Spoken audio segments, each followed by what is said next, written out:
अगर कल सुबह आपकी दुकान, ऑफिस या फैक्ट्री में जीएसटी की रेड पड़ जाए तो क्या करेंगे? घबराएंगे या अपने अधिकार जानकर पूरी कार्रवाई को सही तरीके से हैंडल करेंगे?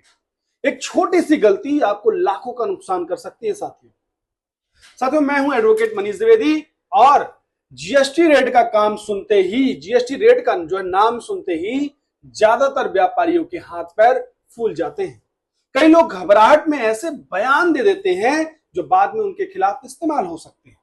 कुछ लोग अधिकारियों से बहस करने लगते हैं तो कुछ जरूरी डॉक्यूमेंट छिपाने की कोशिश करने लगते हैं।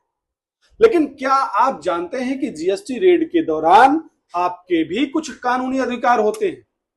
और एक ऐसा कदम जो अगर आपने रेड के पहले 10 मिनट में ही सही उठा लिया तो आपका पूरा केस स्ट्रांग हो सकता है। साथी, पिछले साल एक व्यापारी के यहां रेड हुई। घबराहट में उसने कई सवालों को जवाब गलत दे दिए। बाद में उसी बयान के आधार पर उस पर भारी टैक्स और पेनल्टी लगा दी गई। लेकिन दूसरे व्यापारी ने शांत रहकर सिर्फ नियमों के अनुसार सहयोग किया और अपने अधिकारों का इस्तेमाल किया। रिजल्ट क्या आया? रिजल्ट आया उसका नुकसान काफी हद तक बच गया। साथियों, अगर जीएसटी रेट पड़ जाए तो ये 5 काम तुरंत करें। पहला, कि घबराएं नहीं और पूरा सहयोग करें, यानी जो रेट पड़ा हुआ है उसका विरोध या बाधा पैदा करने की स्थिति को खराब कर सकता है। दूसरा, अधिकारियों की पहचान और ऑथराइजेशन लेटर जरूर देखें। बिना वैलिड प्राधिकरण के कार्रवाई नहीं होनी चाहिए।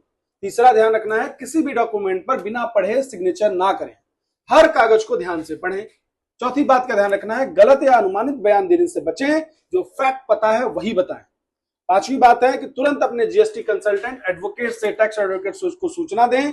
एक्सपर्ट की सलाह और आपके अधिकारों की रक्षा कर सकती है। साथियों, याद रखिए, रेड का मतलब यह नहीं कि आप दोषी हैं।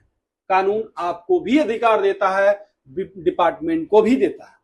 अगर आप व्यापारी हैं या जीएसटी से जुड़ा काम करते हैं तो इस वीडियो को अभी सेव कीजिए और ऐसे ही जीएसटी, इनकम टैक्स और लीगल अपडेट्स के लिए चैनल को सब्सक्राइब करना बिल्कुल मत भूलिए।